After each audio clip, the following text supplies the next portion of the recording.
हमारे परम पूजनीय गुरु बंत जी के चरणों में हमारा कोटि कोटि नमस्कार हो। साधु साधु साधु। पूज्य भिक्षु संघ एवं श्रद्धावंत उपासक उपासिकाएं, सबसे पहले सभी लोग शांति बना लीजिए, क्योंकि शांति बनाएंगे तभी जो बताएंगे वह समझ में आएगा, नहीं तो नहीं आएगा। एवं कान लगा करके, फ़ोन लगा के रहेंगे तो दिमाग में नहीं जाएगा, ये हम बता दे रहे हैं। तो आप लोगों को फ़ोन में डालना है या दिमाग में डालना है, ये आप लोगों का विचार है। आज ये बुल्ढाना गांव में अविस्मरणीय दिन है। शायद आप लोगों के जिंदगी का अद्भुत दिन है, महापुण्यवान का दिन है आज, क्योंकि आज कठिन चीवरदान का समारोह है। क्या आप लोग जानते हैं ये कठिन चीवरदान क्या होता है? ये कठिन चीवरदान सामान्य नहीं है, बहुत ही अद्भुत है। अभी जो कठिन चीवरदान सुबह में सांघिक किए हैं, इसके बाद भोजन दान दिए हैं, इसके बाद बहुत सारा परिष्कार दान दिए हैं। तो आप लोगों को लग रहा होगा कि ये किसे दान दिए? संघ को दान दिए। पर यह जो दान दिए हैं वास्तव में ये खुद के लिए दिए हैं, खुद का सुख के लिए दिए हैं। यह जो दान है, ये दान का शुरुआत पता है कहाँ से हुआ है? इसी धरती से हुआ है, भारत भूमि से हुआ है। भारत भूमि के जैसा दान देने वाला लोग दूसरा धरती पर नहीं है, दूसरे देशों में नहीं है। हम ये दान के बारे में थोड़ा सा बताएंगे, कठिन चीवरदान का पुण्य फल से पहले।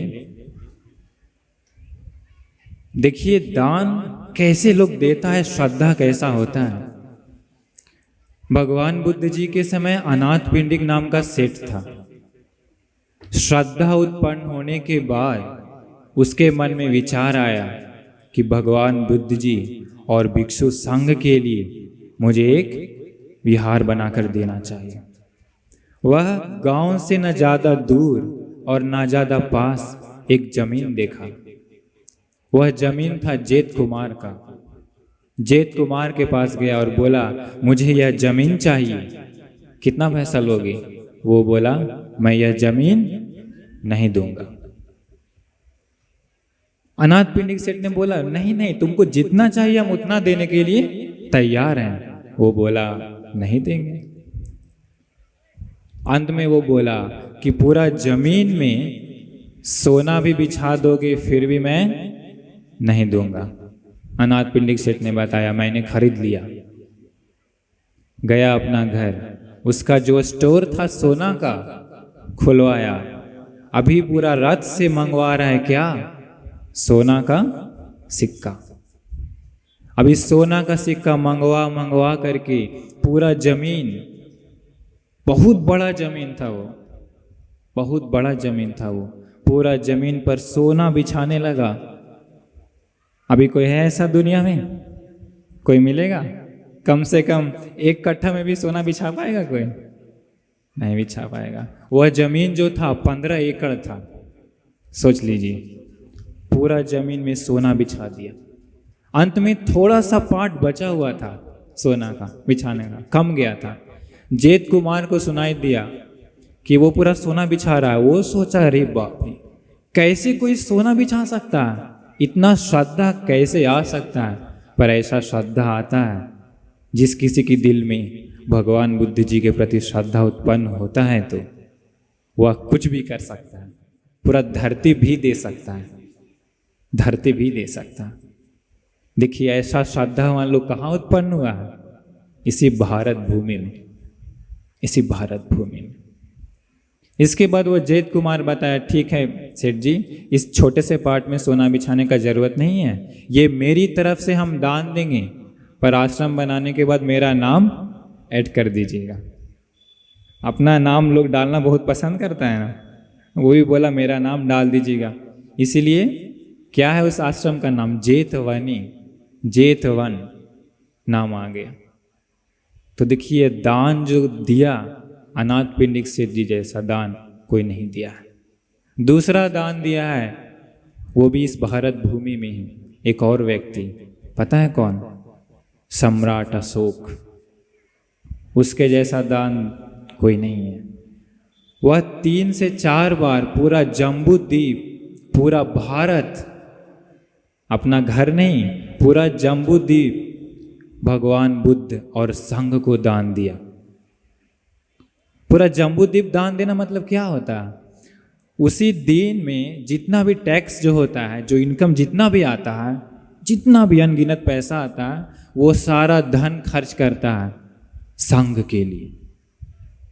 पैसा दान दूसरा कोई नहीं दिया। तो यह जो दान देता है लोग, दान तो अलग अलग धर्मों में भी देते हैं, अलग अलग देशों में भी देते हैं, लेकिन दान का महाफल कैसे मिलता है? अगर वह दान संघ को दे रहा है तभी। तो आज यहाँ जो दान हुआ है, कठिन चीवर दान। एक चीज याद रखिए, एक आश्रम में, एक विहार में, चाहे भिक्षु 10 ही क्यों ना हो, 10,000 ही क्यों ना हो, 1,00,000 भिक्षु ही क्यों ना हो, लेकिन कठिन चीवर जो होता है केवल एक होता है, केवल और केवल एक होता है। उसमें भी कठिन चीवर दे सकते हैं उसी विहार में उपसंपदा भिक्षु हैं तो। उपसंपदा भिक्षु नहीं है, श्रामणेरों को नहीं दिया जा सकता कठिन चीवर, उपसंपदा भिक्षु होना चाहिए। याद रखिए, इस धरती पर उपसंपदा भिक्षु तभी आते हैं जब बुद्ध लोग धरती पर जन्म लेते हैं। और जैसा कि आप लोग जानते ही होंगे कि भगवान बुद्ध का जन्म इस धरती पर बहुत ही दुर्लभ है। इस पूरे 100 कल्प में केवल और केवल कितने भगवान बुद्ध जन्म लिए? कितने? इस पूरे 100 कल्प में केवल 7 भगवान बुद्ध जी जन्म लिए, केवल और केवल 7। विपस्सी, शिखी, वेशभु, काकुसंद, कोनागमन, काश्यप और गौतम भगवान बुद्ध जी। कल्प बहुत ही लंबा होता है, बहुत ही लंबा होता है। भगवान बुद्ध जी बताएं 10 किलोमीटर ऊंचा और चौड़ा एक बक्सा है, उसी बक्से में सरसों का दाना भरा हुआ है। कोई एक व्यक्ति 100 साल में केवल एक दाना, सरसों का दाना कितना छोटा होता है? बिल्कुल छोटा ना, एक दाना निकालता है। फिर 100 साल जाने के बाद फिर एक दाना। भगवान बुद्ध जी बताएं वो 10 किलोमीटर बक्सा का सारा सरसों खत्म हो जाएगा, लेकिन एक कल्प खत्म नहीं होता। सोचिए कितना लंबा समय है। हम लोग इस लंबे संसार में आते गए, हम लोग आते गए, पर हम लोगों को बुद्ध रत्न जल्दी मिलता नहीं है। तो जब बुद्ध रत्न धरती पर जन्म लेते हैं तभी उपसंपदा भिक्षु लोग उत्पन्न होते हैं उसी बुद्ध शासन में, और तभी कठिन चीवर दान दे सकते हैं, कठिन चीवर दान दे सकते हैं। यह जो कठिन चीवर दान है, इसका पुण्य का फल 3 लोगों को मिलता है। कितने लोगों को? कितने लोगों को? 3 लोगों को। पहला, भगवान बुद्ध जी बताएं, जो व्यक्ति कठिन चीवर दान खुद से देता है, जो मेन भार लेता है ना, जो खुद से देता है, उसको भगवान बुद्ध जी बताएं, उसको वो पुण्य जाता है कठिन चीवर का। पुण्य का फल हम आगे बताएंगे। दूसरा, भगवान बुद्ध जी बताएं कि जो मदद करता है कठिन चीवर दान के लिए, मदद मतलब क्या हुआ? जितना भी तैयारी करता है, तो कठिन चीवर दान के लिए फूल सजाता है, कठिन चीवर दान के लिए आसन लगाता है, कठिन चीवर दान के लिए झाड़ू लगाता है, कठिन चीवर दान के लिए झंडा लगाता है। जितना भी छोटा छोटा मदद है ना, जो लोग अभी 3, 4, 5 दिन, 10, 15 दिन से मेहनत करते आए हैं, कल भी बहुत मेहनत किए, आज सुबह से भी बहुत मेहनत की, तो जो जो लोग थोड़ा भी सही मदद किए हैं तो, 1 रुपया से भी मदद किए हैं तो, खाना बनाने में ही सही मदद किए हैं तो, भोजन बांटने में ही सही मदद किए हैं तो, वह सब आता है कठिन चिवरदान से संबंधित रहता।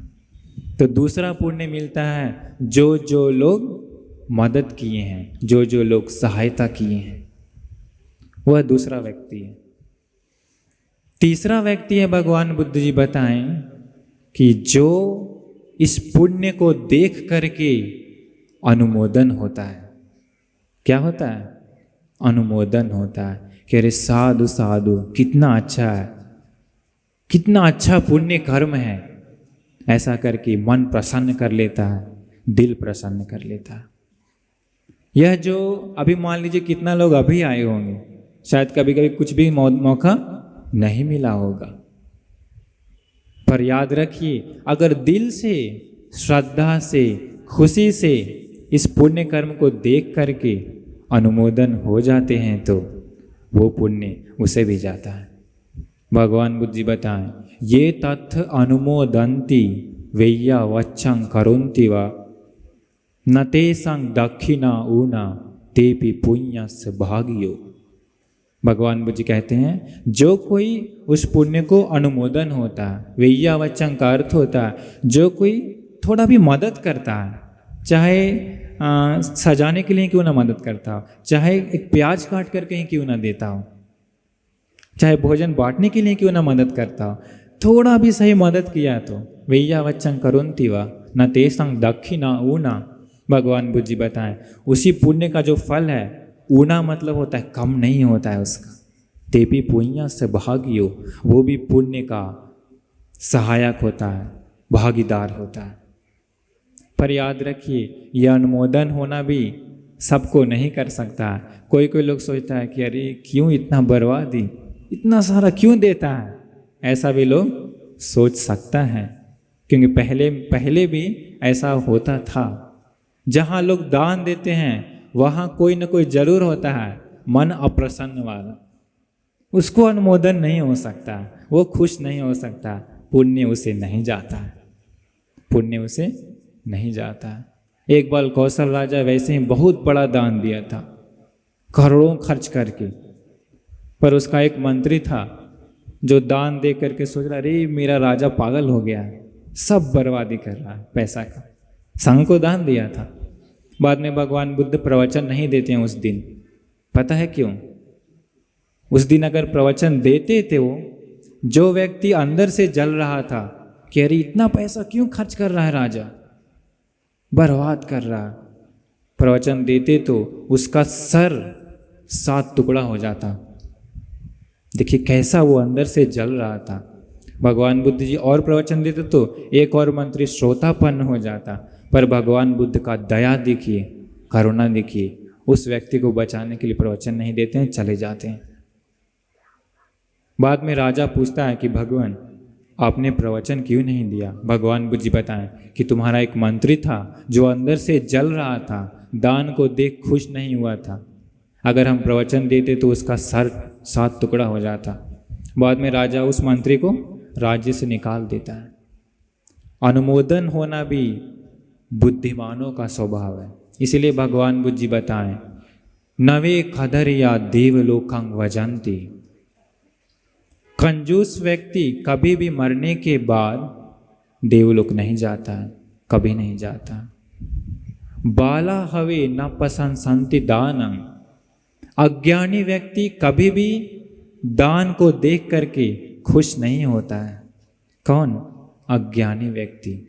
धीरो च दानं अनुमोदमानो, ज्ञानी व्यक्ति ही केवल दान को देख करके अंदर से खुश होता है। तेनेव सो होती सुखी परत, और वही उसके सुख के लिए होता है, वही उसके सुख के लिए होता है। इस धरती पर देखे होंगे बहुत सुख से रहने वाला लोग, सब कुछ है संसार में, कभी ना कभी वे लोग दान दिए हैं, उसी दान का फल से उन लोगों को सुख मिल रहा है। पर प्रज्ञा नहीं है, प्रज्ञा के लिए जो हेतु होता है वह नहीं किया। ज्ञान का पुण्य तो अलग होता है, सुख का पुण्य अलग है, ज्ञान का पुण्य तो अलग है। तो इसलिए यह 3 लोगों को यह पुण्य जाता है। अभी हम और बताने जा रहे हैं, जो कठिन चीवर होता है यह 3 चीज़ों का संगम है, तभी वो पुण्य का फल महाफलदायी होता है। 3 चीज का संगम होना चाहिए। अभी आप लोग देखिए कि वह 3 चीज है या नहीं। पहला भगवान बुद्ध जी बताएं, दान देने के लिए कुछ होना चाहिए। क्या? दान देने के लिए कुछ होना चाहिए। अगर दान देने के लिए ही कुछ नहीं है तो वह क्या देगा? तो पहला कारण वो है। दूसरा भगवान बुद्ध जी बताएं, वह दान किसे दे रहे हैं, वह दान किसे दे रहे हैं। तो आज जो दान दिए हैं वह किसे दिए हैं? भगवान बुद्ध जी का श्रावक संघ को। अगर श्रावक संघ नहीं है तो पूरे धरती पर पूरे सभी लोगों को दान भी दे देंगे तो, और एक संघ को दान देंगे तो संघ का दिया हुआ दान का पुण्य का फल अनलिमिटेड है, महान है। क्योंकि भगवान बुद्ध जी के समय नहीं, बहुत पहले समय एक राजा था जिसका नाम था अंकुर। वह 10,000 सालों तक, कितने साल तक? 10,000 सालों तक दान दिया, गंगा नदी के जैसा, गंगा नदी के जैसा बह गया उसका दान। परंतु दान तो दिया, पर दान को स्वीकार करने वाला एक भी व्यक्ति शीलवान नहीं था, गुणवान नहीं था। शीलवान समझते हैं ना आप लोग, गुणवान समझते हैं ना आप लोग। शीलवान नहीं था, गुणवान नहीं था, इसलिए वह दान का पुण्य का फल उस देवलोक में गया, पर उतना महानुभाव नहीं है।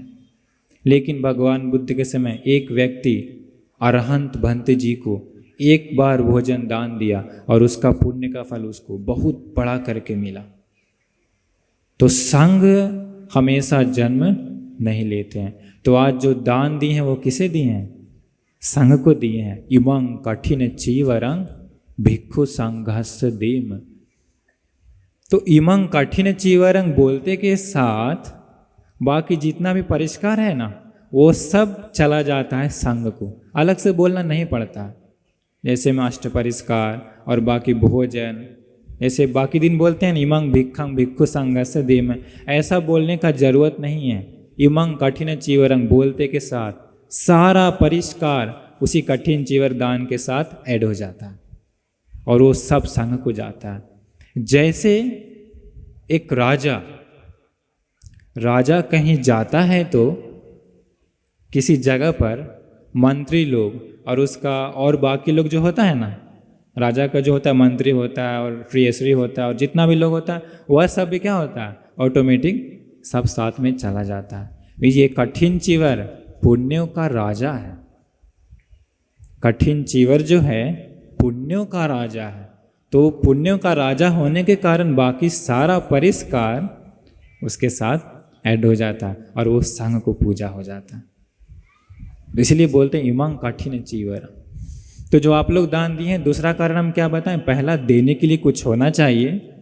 दूसरा, किसे दे रहे हैं? संघ को, वह दूसरा कारण है। तीसरा कारण है चित्त प्रसाद संपत्ति, मन प्रसन्न होना चाहिए। तीसरा कारण हुआ है। मन प्रसन्न में भी भगवान बुद्ध जी बताएं 3 कारण है। कितना कारण? 3 कारण। देखिए वो है कि नहीं। पहला, दान देने के लिए तो कुछ था, वो हो गया कंप्लीट। दूसरा, संग भी है, वो कारण भी पूरा हो गया। 2 का संगम हो गया। अभी तीसरा का संगम देखिए होता है कि नहीं होता। भगवान बुद्ध जी बताएं उसमें पुब्बेव दानं सुमनो, दान देने से पहले मन प्रसन्न होना चाहिए। दान देने से पहले मन प्रसन्न था? कठिन चीवर दान जो दिए हैं और जो बाकी लोग मेहनत किए हैं, दान देने से पहले मन प्रसन्न था या नहीं, वो अपने मन को स्कैन करके देख लीजिए। दूसरा भगवान बुद्ध जी बताएं, ददंग चित्तंग पसा देती। देते समय मन प्रसन्न होना चाहिए। देते समय, जब दे रहे हैं तो देते समय मन प्रसन्न था। देते समय देखें बहुत लोग खुशी से दान दिए हैं तो लगता है कि मन प्रसन्न था। तीसरा बताएं, दत्वा आत्मनो होती। दान देने के बाद भी मन प्रसन्न होना चाहिए। अभी आप लोग दान दे चुके हैं, अभी आप लोग दान दे चुके हैं, अभी आप लोगों का मन प्रसन्न है? मन प्रसन्न है ना? तो तीनों का संगम पूरा हो जाता है। पर बहुत लोग और लोग भी होता है, देखिए दान देने से पहले कभी कभी मन प्रसन्न रहता है, अधिकतर बार दान देते समय भी रहता है, लेकिन दान देने के बाद कभी कभी कोई थोड़ा सा गड़बड़ी कर दिया तो प्रोग्राम में ऐसे होना चाहिए था लेकिन ऐसे हो गया, क्या होता है? अंदर से गुस्सा करता है, मन अप्रसन्न हो जाता है। वो ख्याल रखना चाहिए। मान लीजिए दान दे दिए, अभी दान खत्म हो गया, वापस जाते समय कुछ हो गया, या किसी का चप्पल चोरी हो गया, या किसी को खाना नहीं मिला सही से, या किसी को धूप में बैठना पड़ गया, या किसी को बहुत गर्मी लग रहा है, या कुछ कुछ कारण छोटा छोटा हो सकता है। उससे क्या होता है? मन अप्रसन्न हो जाता है। फिर मन में आता है, इतना दूर से आए, हमको सही से बैठने के लिए जगह नहीं मिला, या हमको सही से भंती जी के पास जाने का जगह नहीं मिला, या हमको पेट भर के खाना नहीं मिला, या हमको सही से पानी नहीं मिला, या हमको कोई गाली दे दिया, या हमको कोई डांट दिया। ऐसे करके क्या होता है? मन अप्रसन्न हो जाता है। वो हो जाने के कारण क्या होता है? वो दान, जो महाशक्तिशाली दान का पुण्य मिलने वाला है, वो कमज़ोर हो जाता है। इसका ख्याल आप लोग को रखना पड़ेगा। मन को सुरक्षा खुद करना पड़ेगा। संग तो है, पर अगर मन सुरक्षित नहीं है तो पुण्य का फल महाफलदायी नहीं हो पाएगा। तो यह 3 कारण अति आवश्यक है। उसमें से ये तीसरा कारण बहुत लोगों के साथ होता है, श्रीलंका में भी हो जाता है। दान देने के बाद छोटी छोटी कारणों पर कभी कभी गुस्सा हो जाता है, मन अप्रसन्न हो जाता है।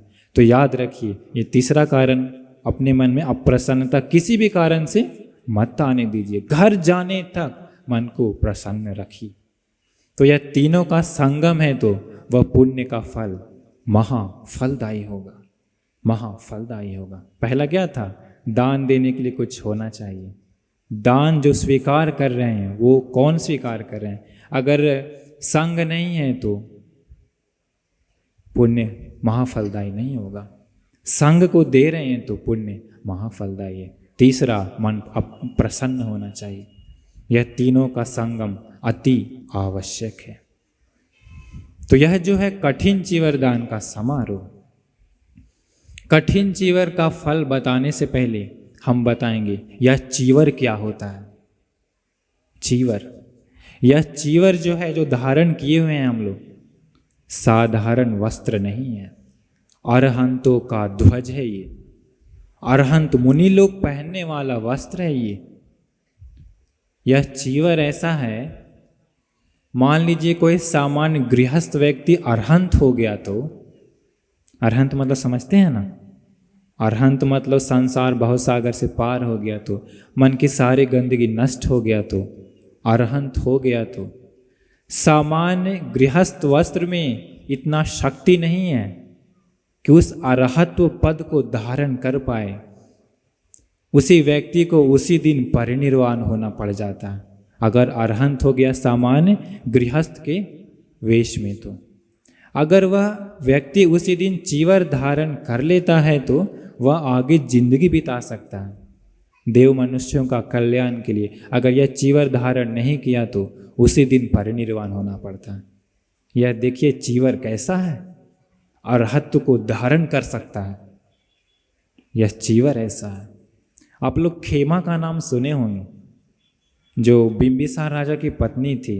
वह प्रवचन सुनने जाती है, उसी दिन प्रवचन ऐसे सुन करके वो अरहंत हो जाती है।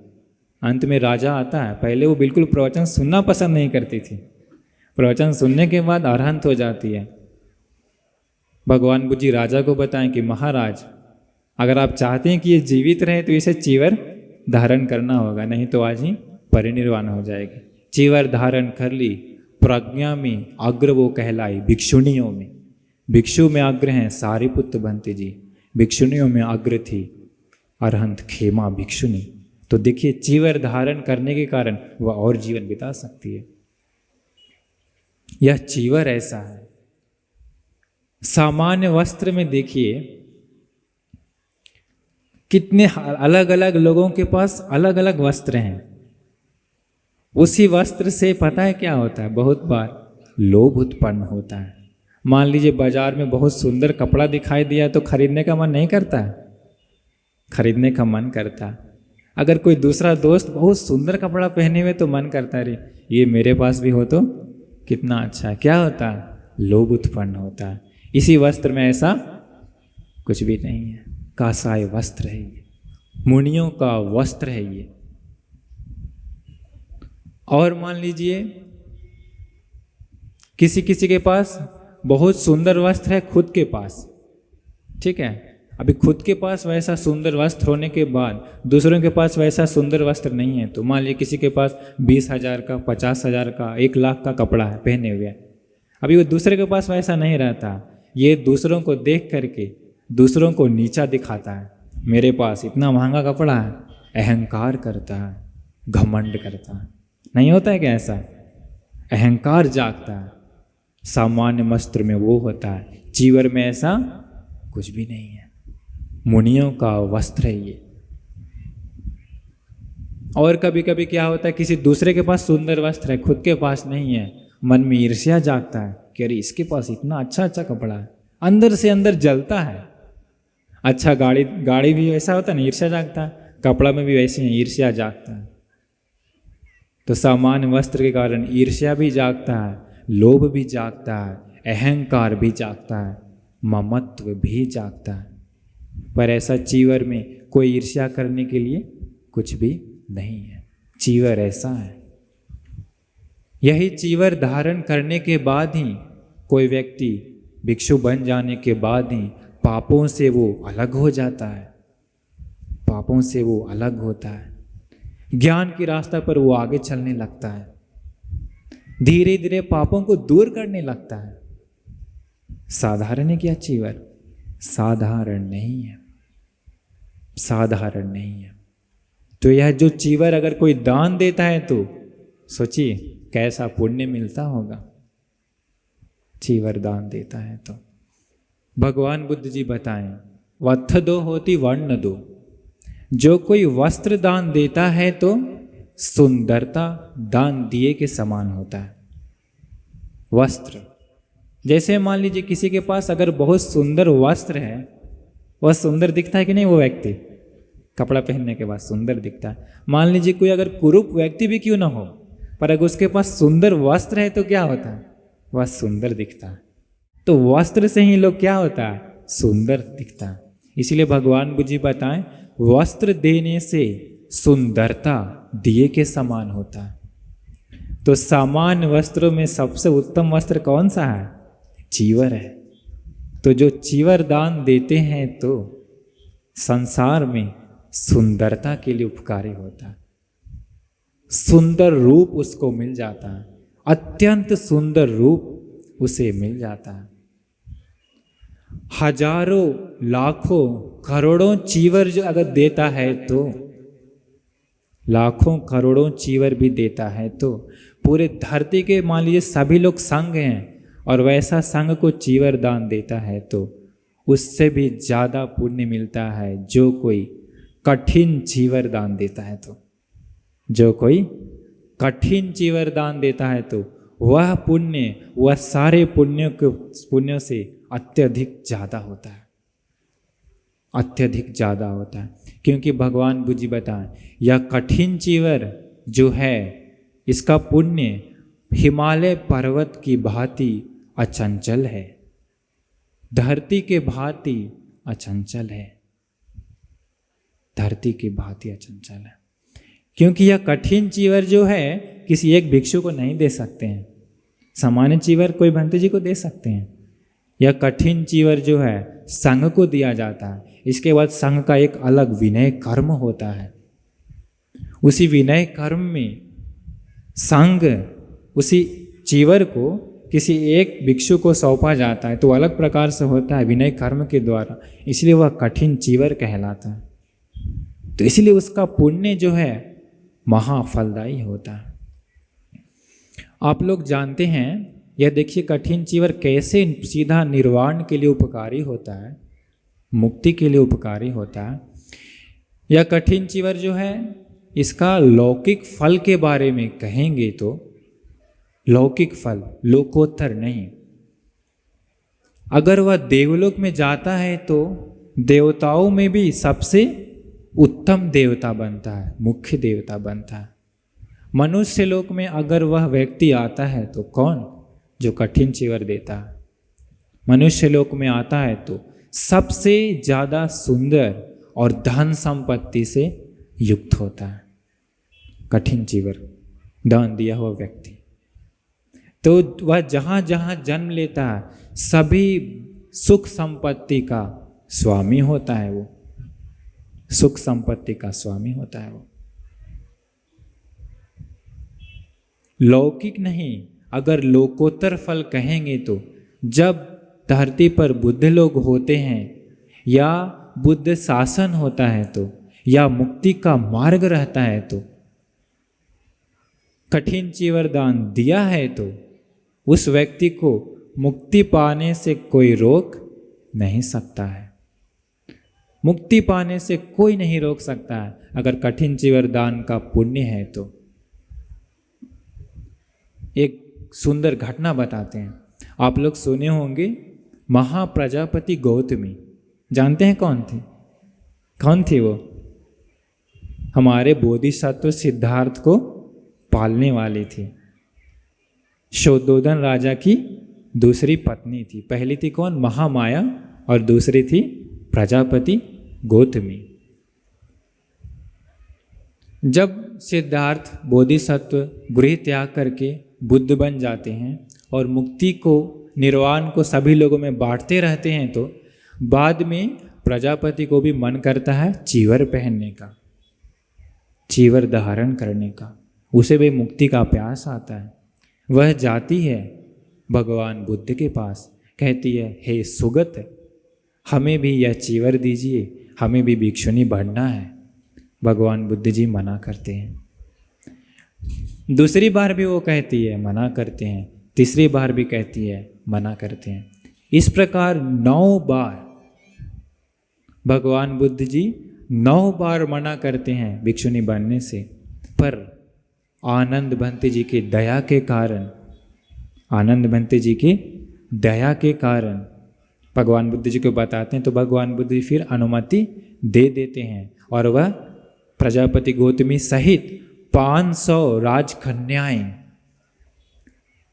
500 राजकन्याएं चीवर धारण करती है और वो लोग अरहंत बन जाती है। उन लोगों को देखिए कितना बाधा आया चीवर मिलने के लिए भी, पर चीवर मिलने से रुका नहीं। उन लोगों को आखिरकार चीवर मिल ही गया और वो लोग अरहंत हो गई, अरहंत भिक्षुनी बन गई, संसार से मुक्त हो गई। हम लोग अभी भी संसार में चल रहे हैं, हम सभी लोग, वो लोग मुक्त हो गए। पता है कैसे? वो लोग पहले के जन्म में 525 बुद्धों को, 525 बुद्धों को एक बार उन लोग अपने गांव में वर्षावास के लिए आराधना करते हैं। 525 बुद्धों को, तो प्रजापति सहित 500 कन्याएं थी और उन लोगों का पति भी था।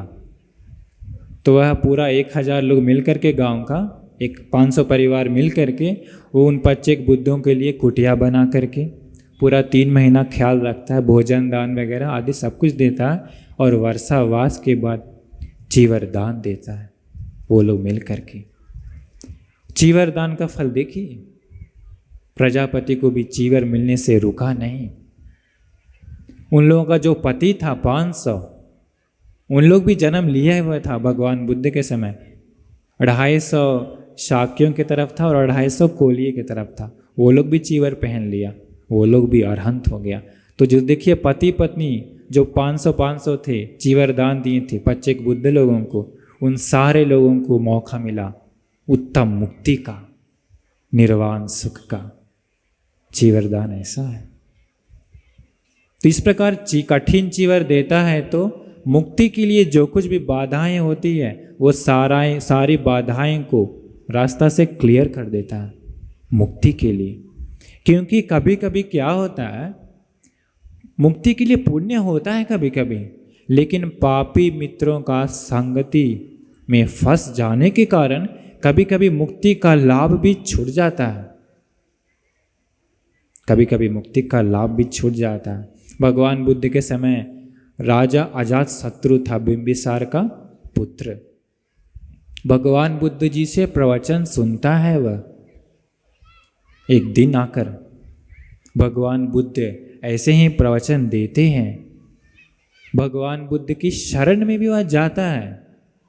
भगवान बुद्ध भिक्षुओं को कहते हैं कि भिक्षुओं, यह दिखाई दे रहा है ये राजा, इसके अंदर जो निर्वाण की ज्योति थी दिल के अंदर, इसने खुद बुझा दिया।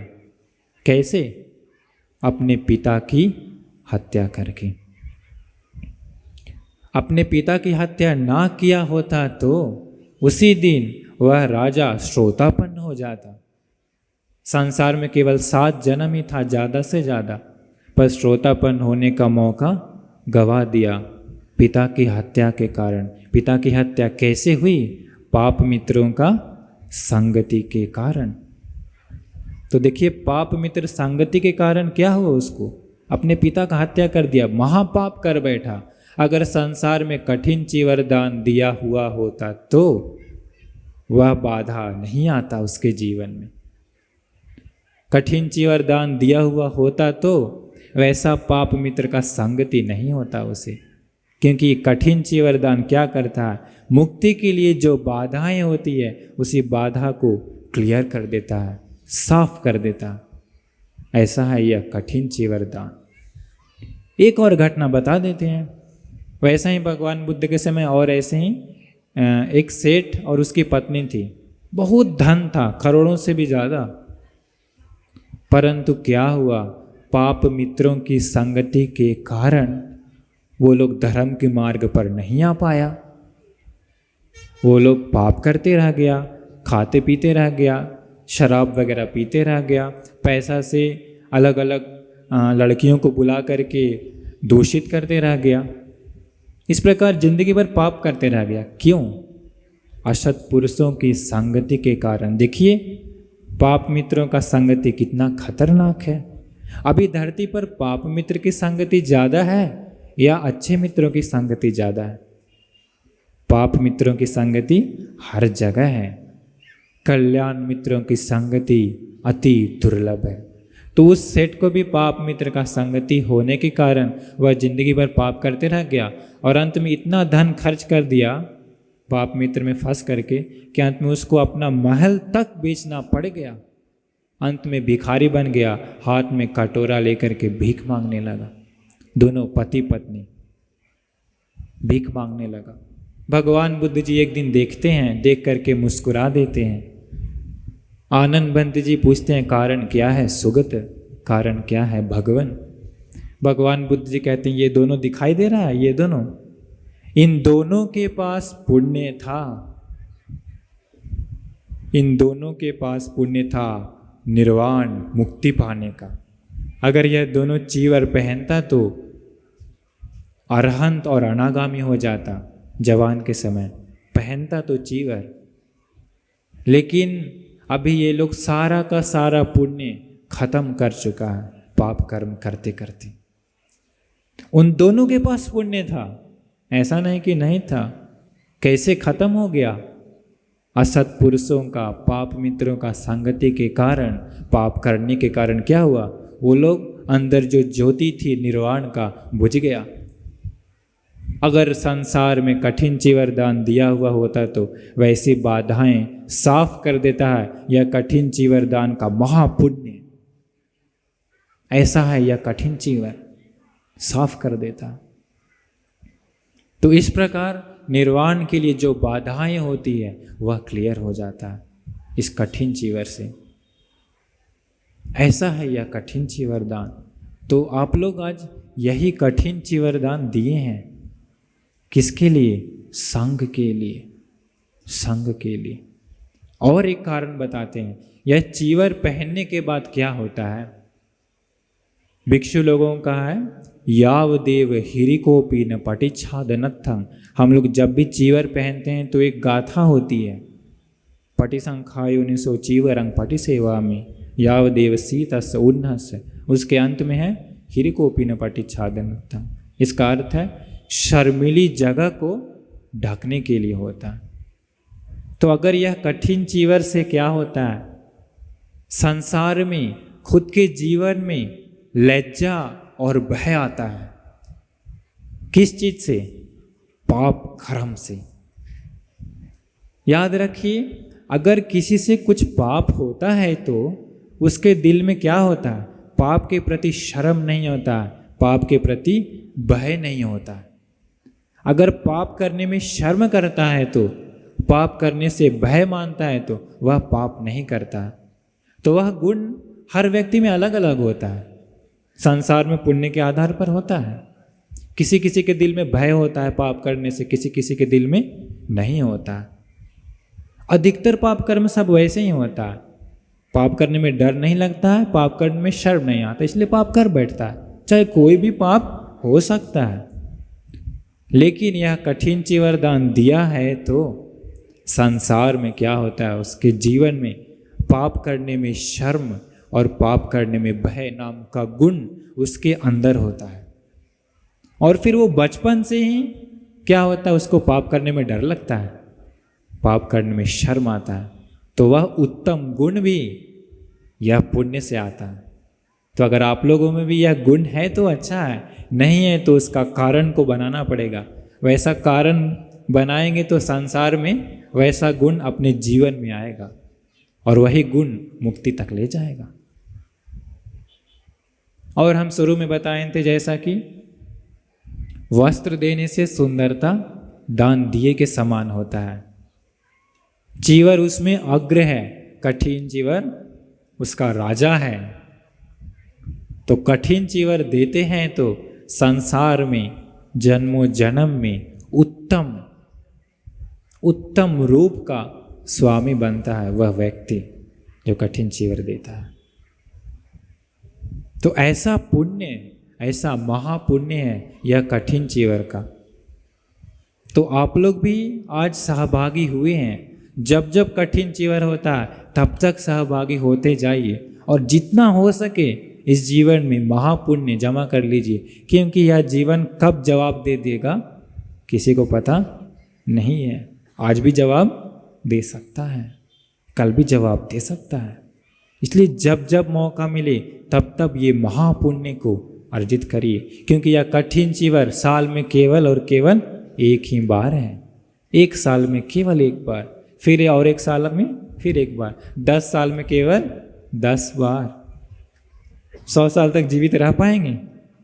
आधा उम्र तो ऐसे ही खत्म हो गया, और कितना समय जीवित रह पाएंगे वो भी पता नहीं है। तो इसलिए जब जब मौका मिले यह दान जरूर दीजिए, क्योंकि यह अपने लिए है। यह जो दान दिए हैं यहाँ पर तो संघ को दिए हैं, पर इसका पुण्य का फल खुद के लिए है, ना कि दूसरों के लिए।